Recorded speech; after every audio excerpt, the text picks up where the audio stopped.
putting it in the drawer, or you put it to the back of the closet. And that's where I know I've seen in my life often, well, Marianne, you've dealt with everything but this. Have you noticed that your but this is up? That what's coming up now is some of the discomfort.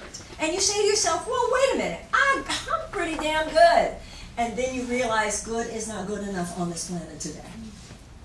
That's the point. We are good. But then you ask yourself, why is it that on a planet where clearly the majority of people, I don't care where you go, the majority of people on this planet are good people, they just want to make a living, they want to get along with people around them, have children, take care of their children, and leave the world even better for their kids than they found it. I mean, wouldn't we agree that that would be the majority of the population of the world? So why is it then that a relatively tiny number of people on this planet are holding the rest of us hostage with attitudes and behavior of hatred and fear? Well, I'll give you the metaphysical reason. Because those who hate on this planet today hate with a greater conviction than that which is displayed by those of us who love. You know, every time there's a terrorist act anywhere, the American president, no matter who they have been, have you noticed they always say the same thing? This cowardly act will not be tolerated. And every time, whether it's been a domestic act of terrorism or an international act of terrorism, every time the president calls it a cowardly act, I tilt my head. An evil act? Yes. Unconscionable? Yes. Intolerable? Yes. Cowardly? I'm not so sure. Because hatred has a perverse kind of courage. I can't even imagine, a kind of sort of sometimes, you know, when it's convenient, committed to hatred. You know, you don't meet terrorists who are sometimes, you know, terrorists are very committed people. They're not just kind of casually committed. They are very clear about what they want. And they have shown in horrifying ways that they will do whatever it takes to effectuate their worldview. But who among us hasn't been at some time or another, casually, sometimes, you know, when it's convenient, committed to love? And that's where we are, and that's where we need to evolve. We're pretty good at loving when it's relatively easy. We're pretty good at forgiving when it's relatively easy. We're pretty good at serving where it's relatively easy. But particularly in the spiritual community, we don't like topics like, take even the political issues. You know, it's toxic, so we say, oh, I just want peace in my life. I just want peace in my life, so I just stay away from all that because it's toxic. Well, nothing's more toxic than turning away from it. You know? Nothing, you know, whining and complacency. Talk about an excuse for not helping. And all that does is feed the very forces of chaos that we all wish weren't here. But after all, what do we really have to worry about? We live in Manhattan Beach. I mean, can we be real? This will not last forever. It is not the law of nature. The Course in Miracles says there is a limit beyond which the Son of God cannot miscreate. So we're at a point where those of us who have become practitioners, where we're really trying in our own lives, reading spiritual books, meditating, praying, addressing all these issues of the spiritual life, what I see in myself and in everyone that I know and talk to is that we're being asked now to go even into some of the places where it's not easy to ask, what does love have to do with this? Where it's not necessarily easy to ask what really is our moral responsibility to each other. Where it's not easy to ask those questions because in order to do so, you're taking on issues of the status quo, big forces.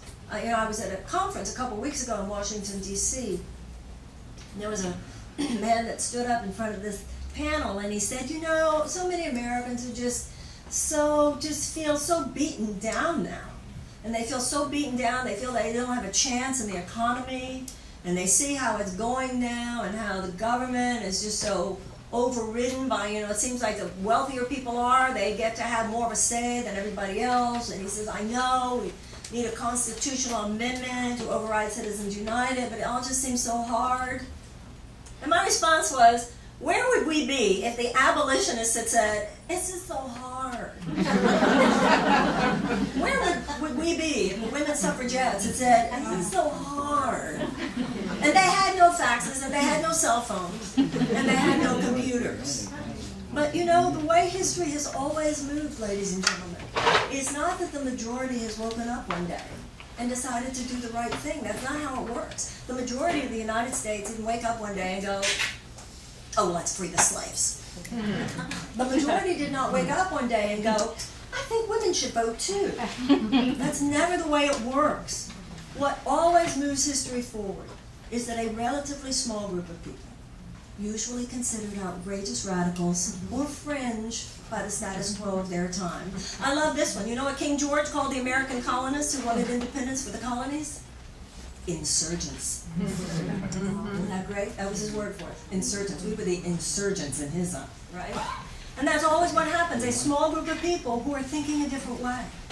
And I feel strongly about this because I think that that's what the spiritual way represents. A much more survivable way of looking at the world. That we love one another. We take that very seriously.